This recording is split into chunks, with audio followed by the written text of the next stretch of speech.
Hello, my name is Dr. McAllis Hogan, and I'm the Senior Medical Director for Orthopedic and Musculoskeletal Services for the UPMC Health Plan.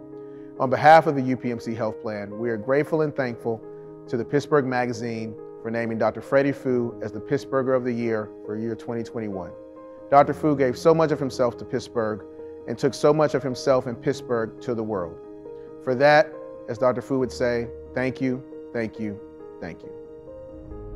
Hello, I'm Betsy Benson, publisher of Pittsburgh Magazine. I am honored to be here with you to recognize Dr. Freddie Fu. On September 24th, 2021, Freddie lost his battle with metastatic melanoma. He was 70. In 1999, Pittsburgh Magazine named Dr. Fu one of the 100 most influential Pittsburghers of the 20th century. And this year, we have selected him as our Pittsburgher of the Year. As Christina Rivalis writes in our January issue, his loss has created a huge and irreplaceable void in the field of sports medicine and in his adopted city.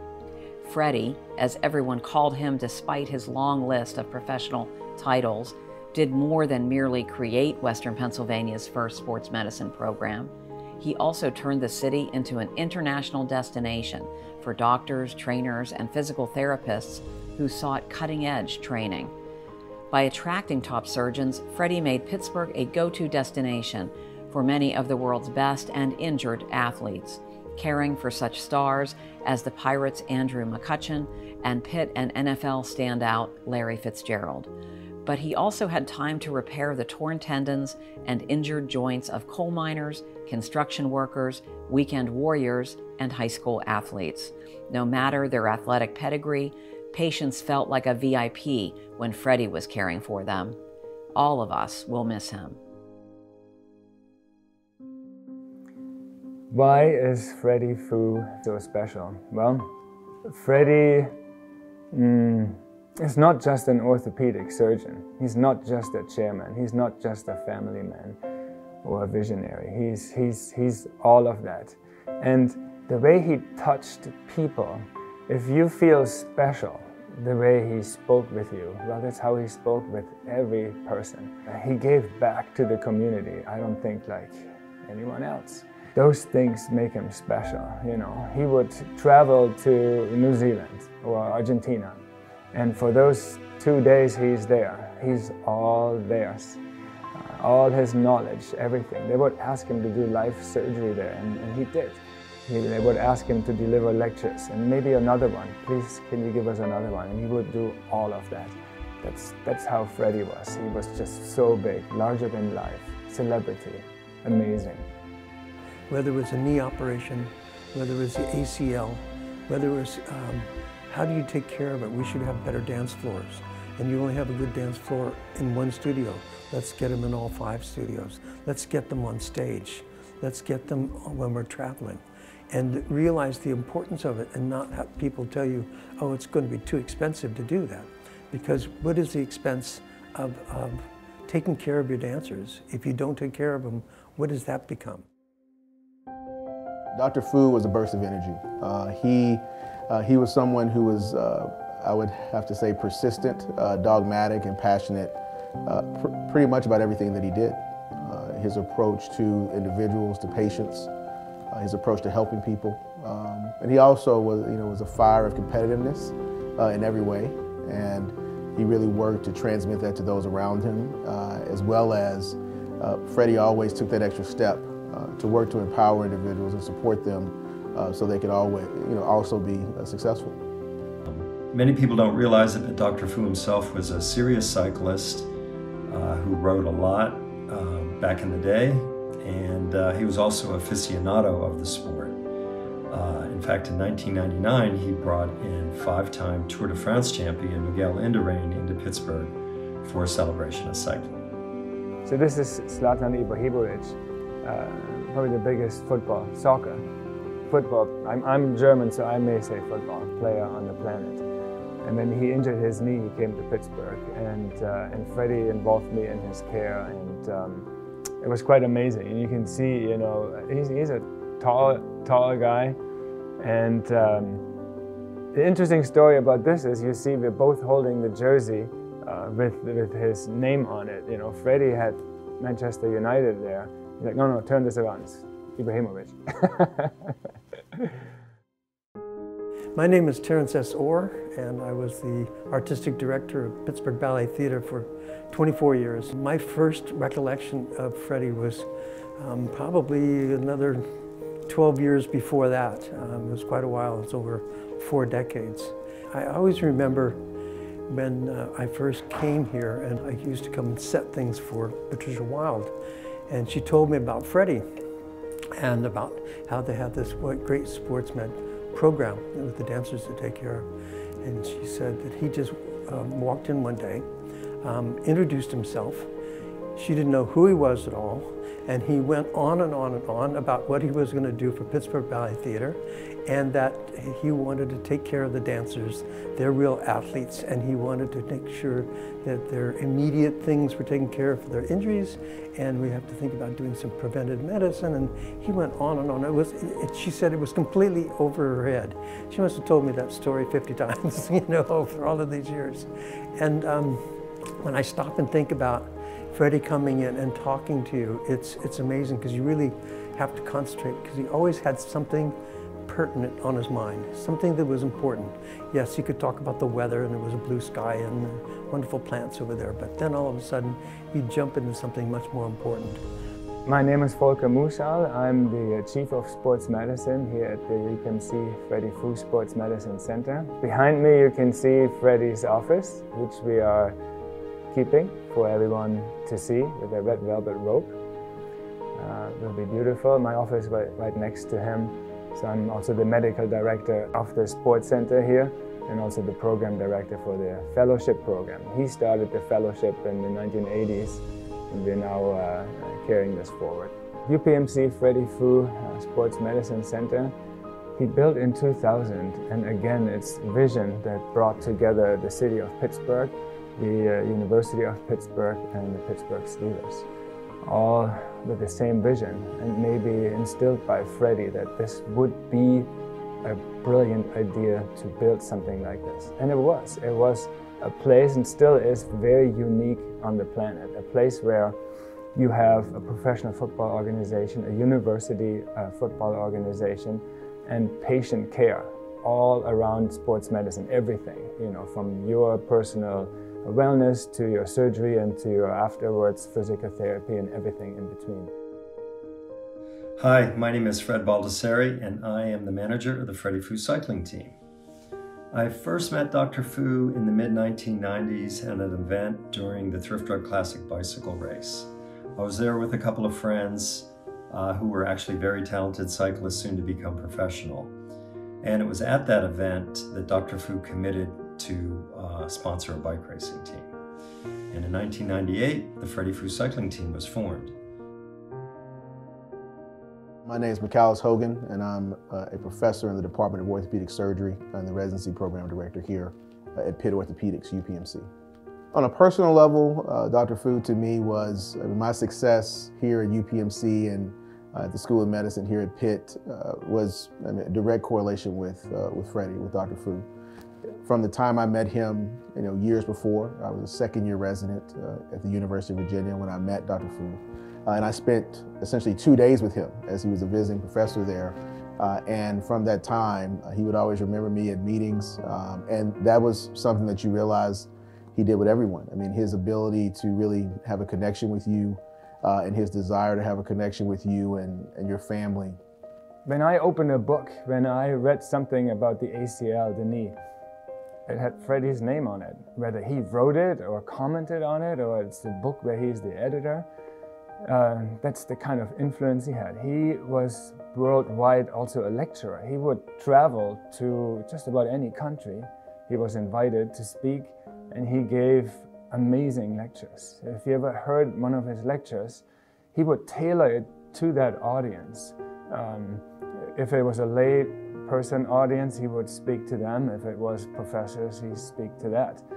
And the slides maybe looked the same, but there were different stories on each of those slides. He would go into detail and detail. He was incredibly smart, incredibly visionary.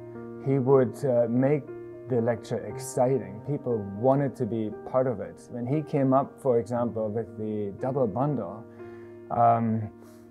it really wasn't anything new. It's like, say, the Steelers rediscovering their running game. I mean, that's how everything started. But it's just going back to nature and digging deeper and understanding it, and then coming up with better outcome for the patients. And he would deliver it so beautifully.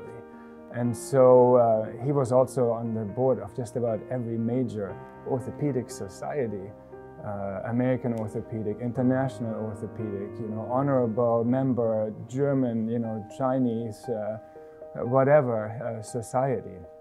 So that's how big he was. So everybody knew about him. This is a picture drawn from one of his fellows in 1991. And it shows, I mean, it's a beautiful picture, it's well done. But this is when you are his fellow or resident, this is what your life looks like. There's so many things going on at the time, Mario Lemieux and Royal Kingdom. You make a guess what this means. Can you tell what this means? I love it! That's what he always said. Or this is even better. Do you agree? You agree? So I take joy when I see this picture. I love it because it's Freddie and it makes me feel happy. So I go into this room almost every day.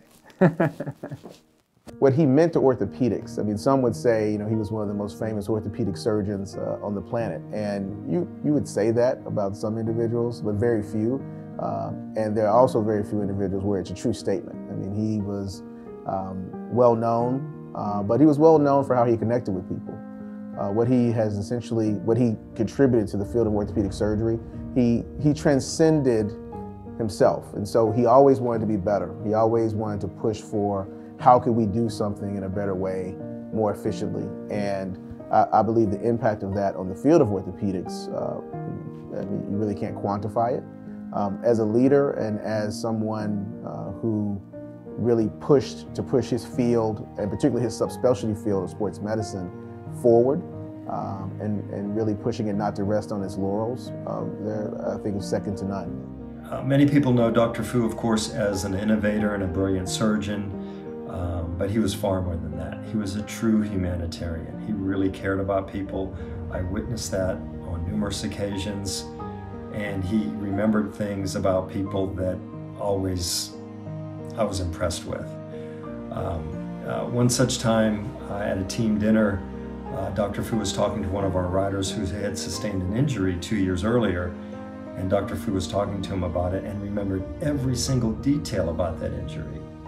So right now we're in our clinic, and Freddie's looking over us every day. This is the marketplace of the sports center right here. And while I talk, you can look at the picture and try to find things and maybe make a guess what year this was taken. The clue is on the picture. I always quiz our trainees, but it shows Freddie in his basement with many of the things that he loved: bicycling, music, very good wine, and some of the jerseys of the people that he's met and that he's treated. And I always love this picture. He's so peaceful. It's wonderful. I love this picture. One time when I was in the studio and my assistant Bob Vickery came in and said, Freddie Fu called and he wants you to go over to Sports Med right now. And so I dropped everything and I came over here, and Freddie had a gyrotonics machine, and he had this wonderful apparatus with a technician that was giving demonstrations on it for about, like 2 hours. And I looked at that machine, and I went like, if I did that, I could probably even dance in the studio again. It was tremendous. And he was so giggly and so excited about the new kind of technologies, what was going on with the technique today for preventative medicine. He was just always looking for something to help us, just like he did with all of the athletes from around the world. When I think about the time over those 4 decades of us having Freddie, and he said he wanted to help. He did so much over and beyond what was even in any of our thoughts and imagination, and it was probably always in his. That's what he wanted to do, because he always had the next step and the next little venture to go out and make things better for us. I'm going to miss Freddie very much. I know a lot of us are going to miss Freddie, and especially right now, I still really miss the daily and the weekly and the monthly photos that I would get, and so many of his friends would get, from him taking his walks in the morning, whether he was at home or around the world. You know, he would always shoot us off these things. He was such an artist. He was an artist in his life and a wonderful artist as a doctor. And thank you, Freddie, very much. Dr. Fu always cared for people the same level of care, which was always the highest standard. He taught me to be a better person for sure. I will always try to live by his great example. He taught me meniscus transplantation, ACL surgery, everything about knee surgery, how to treat patients and be good with people, how to listen. Maybe the biggest lesson really was listen to your patients. I had to think about that a lot, really what that means, right? He would, although it may seem he'd be in the room with you for 2 minutes, you're the patient, he's the doctor. He knew everything about you, every detail, because he would listen very carefully. He was never distracted. He was in that place with you. Those lessons I remember, especially when things happen that are not so good, complications happen. He was so strong in dealing with this. Don't let it get you down. It'll happen again, right? Such is life. You do 1,000 of them, something will happen again. Get upset, but get over it and keep moving. Share. You know, he had leadership qualities like nobody else. Dr. Fu taught a lot of lessons, and one, family is important. His passion for family and his passion for others' families, a number of people have talked about it, and with someone who was as busy as he was, I think it's a surprise to some. I mean, he would always ask, how is your family doing? You know, how is your wife? How are your kids? And his ability to essentially have compassion toward that in a very busy field, in a very busy world. We would talk daily, sometimes multiple times a day. But if he called me and he heard my kids in the background immediately, because you always answer the phone when your boss calls you, if he heard the kids in the background, he would immediately start talking to them through me on speakerphone and asking them how are they doing, and is daddy being good to them, and am I taking them to get treats? And so his passion for family and support for family cannot be overstated.